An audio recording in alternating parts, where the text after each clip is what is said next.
ഇവിടെ നമുക്ക് എപ്പോൾ സ്പെഷ്യൽ ഗസ്റ്റിനെ കിട്ടിയാലും നമ്മൾ അവർക്കൊരു ചെറിയ സമ്മാനം കൊടുക്കാറുണ്ട്. അത് കോമഡി ഉത്സവത്തിന്റെ രീതിയിൽ. പക്ഷെ ഇതാണെന്ന് വെച്ചാൽ സാധാരണ മണിയമ്പിള്ള രാജന്റെ ശബ്ദം ഇമിറ്റേറ്റ് ചെയ്യുന്ന ആൾക്കാരുടെ എണ്ണം വളരെ കുറവാണ്. കാരണം എന്ന് വെച്ചാൽ ആ സൗണ്ട് പിടിച്ചെടുക്കാൻ പ്രയാസമാണ്. പക്ഷേ നമുക്ക് അങ്ങനെ ഒരാളുണ്ട് ഇവിടെ. ഞാൻ അദ്ദേഹത്തെ ഇങ്ങോട്ട് സ്വാഗതം ചെയ്യാണ്. Shibu Mangalakkal. Welcome welcome welcome. Manimala രാജേട്ടന് വേണ്ടിട്ട് എന്താണ് സ്പോട്ട് ഡബ് ചെയ്യാൻ പോകണോ? ഇല്ല, ലൈവ് വോയിസ് ആണ്. ലൈവ് വോയിസ് ആണ് ചെയ്യുന്നത്. അപ്പൊ ലൈവ് വോയിസ് നിങ്ങൾ തമ്മിൽ സംസാരിക്കുന്നതും കൂടി ഉണ്ടാവണം. തീർച്ചയായിട്ടും കൊടുക്കാം. ആദ്യം ഡയലോഗിൽ തുടങ്ങാം. ഡയലോഗ് നമ്മുടെ സാർ അഭിനയിച്ച മിന്നാരം എന്ന സിനിമ ഏറ്റവും കൂടുതൽ മല മല. ഓക്കെ. അണ്ണാ ആരാ എവിടുന്നാ എന്ത് വേണം എന്താ കാര്യം? ഞാൻ ലാസർ പാലയെന്ന് കാപ്പ് പഠിക്കണ എന്റെ ഭാര്യയും കുഞ്ഞിനെ കാണണം. ഒന്ന് വിളിയണ അണ്ണ, ഒന്ന് വിളിയണ. തന്റെ ഭാര്യ ഇവിടെ എന്ത് പണിയാ ചെയ്യുന്ന? അവളുടെ ഭാര്യയുടെ പണി തന്നെയാണ് പേരപ്പാളി. പോക്കരത്തിനെ പറയുന്നത് പോക്കരത്തിനെ കാണിക്കല്ലേ?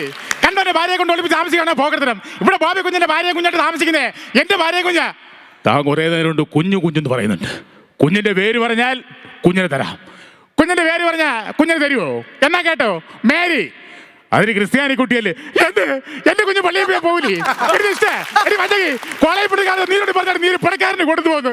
നീ ആടെ കൊടുത്തു പോകണ എന്റെ സ്വന്തം ചോര, സ്വന്തം ചോര. അപ്പോ നിന്റെ അമ്മയുടെ പേര് രാഘവൻ എന്നാണ്. അണ്ണന്ന് വിളിച്ച് വേറെ വല്ലതും വിളിപ്പിക്കല്ലേ? എവിടെയാണ് ഫ്രോഡ്? പറഞ്ഞു ഒരു നമ്പറാണ്. എടാ നീരാണ് പറഞ്ഞ അവളെ കുഞ്ഞിന്റെ പേര് പറഞ്ഞാൽ ഞാൻ നിനക്ക് 10,000 രൂപ. സത്യം പറ, സത്യം പറഞ്ഞ നിന്റെ അമ്മയുടെ പേരെന്താണ്? കാര്യം പറഞ്ഞു പഠിക്കുമ്പോ കറി ഉണ്ടാക്കല്ലേ? എന്റെ കുഞ്ഞ് കുഞ്ഞിന്റെ പേര് പറഞ്ഞാൽ കുഞ്ഞിന് തരും. എന്നാ കേട്ടോ, മുത്തു. പെൺകോട്ടി കാര്യങ്ങൾ മുത്തു എന്ന് പേരിടുള്ള എന്ത് എന്റെ കുഞ്ഞിന് പറ്റൂലേ? അപ്പൊ കുഞ്ഞിന്റെ പേര് പറഞ്ഞാൽ കുഞ്ഞിനെ തരും. എന്നാ കേട്ടോ, മല മല. കുഞ്ഞിന്റെ പേര് മല പറയുമ്പോ നീ മുഴുവൻ പറയാറുന്നു. Thank you. കുറെ ഡയലോഗുകൾ അങ്ങോട്ടും ഇങ്ങോട്ടും ഒക്കെ പിടിച്ചിട്ടുണ്ട്. പക്ഷെ ആ ജനറൽ ട്രെൻഡ് നമുക്ക് കിട്ടി. Thank you. രാജേട്ടന്റെ ശബ്ദം എത്ര വർഷം അടിയുണ്ട്? ഞാനിവിടെ കോമഡി ഉത്സവത്തിന് വന്നതിന് ശേഷമാണ് ചെയ്യുന്നത്. സത്യം പറഞ്ഞാല് രാജേട്ടന്റെ വോയിസ് അല്ല, പ്രധാനപ്പെട്ട ജെയിൻ സാറിന്റെ വോയിസ് ആയിരുന്നു. പക്ഷെ ഇവിടെ വന്ന് സംഭവം അത് ക്ലിക്കായി. ലൈവ് വോയിസ് ചെയ്യൂലേ? ലൈവ് എന്തെങ്കിലും ചോദിച്ചു കഴിഞ്ഞാൽ അത്യാവശ്യം ചെയ്യും. ആണല്ലേ? എങ്ങനെ വന്നു കോമഡി ഉത്സവത്തിന്? എങ്ങനെയുണ്ട്? പ്രത്യേകിച്ചൊന്നും പറയാനൊന്നുമില്ല. കാര്യം എന്ന് പറഞ്ഞാൽ ജീവിതത്തില് ഏറ്റവും വലിയൊരു നല്ലൊരു പ്ലാറ്റ്ഫോമാണ് നമ്മുടെ കോമഡി ഉത്സവം. ജീവിതം മാറ്റിമറിച്ചു. അതുകൊണ്ട് വേറെ ഒന്നും പറയാനൊന്നുമില്ല. ഗംഭീര ഒരുപാട് താരങ്ങൾ അഭിനയിക്കും. വളരെ കുറച്ച് പേരെ ചെയ്യാറുള്ളൂ. അപ്പൊ എന്തായാലും അങ്ങനെ കലക്കി വളരെ കുറച്ച് ആൾക്കാർ ചെയ്യുന്ന ഒരു സാധനമാണ് ചെയ്യുന്നത്. തീർച്ചയായിട്ടും. അല്ല, ഞാനിവിടെ വന്നപ്പോൾ തന്നെ അവരോട് പറഞ്ഞു അങ്ങനെ മണിയമ്പിള്ള രാജു സാറിന്റെ വോയിസ് അങ്ങനെ വേറെ ആരും ചെയ്യാറില്ല. സത്യത്തില് സന്തോഷമാണ്. കാര്യം 4 വർഷത്തോളമായി നമ്മുടെ ഈ പ്ലാറ്റ്ഫോമിലേക്ക് ഗ്യാപ്പ് വന്നിട്ട്. വേറെ ഏതെങ്കിലും സിനിമയുടെ ഡയലോഗ് പറഞ്ഞേ? വേറെ ഒരു ചെറിയ സംഭവം, നമ്മുടെ കമ്മീഷണർ എന്ന സിനിമയിൽ പോലീസ് വേഷം, ചെറിയൊരു സാധനമാണ്. സംസാരിക്കൂടാ, മിണ്ടിക്കൂടാ, തൂറിക്കൂടാ, പൂന്തറ കമ്മീഷൻ പോലും ഇങ്ങനെ ആരുവാ.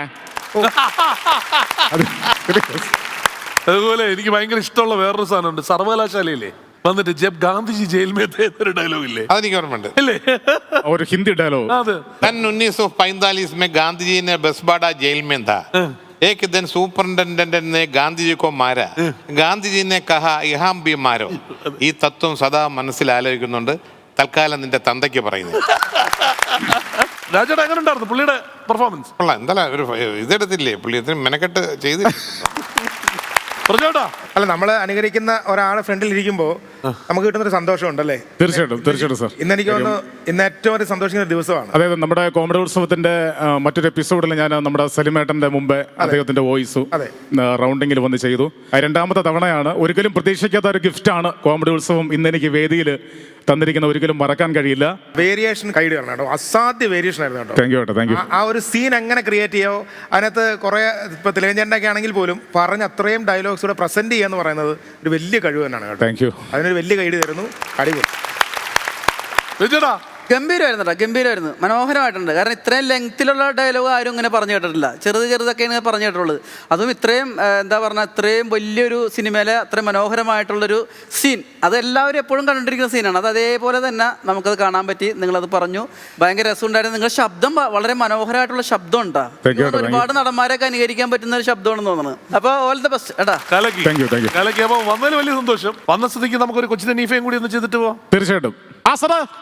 സേതുവിന്റെ കാപ്പിളികളെ കാശാ കത്തുകണ്ട, കുത്തി മറത്തും മന്നി മക്കള് പേടിക്കണ്ട. കൊച്ചൻ കൈവളലിട്ട് നോക്കും, പൊന്നുപോലെ നോക്കും. പറഞ്ഞില്ലേ? അതാ ശരി.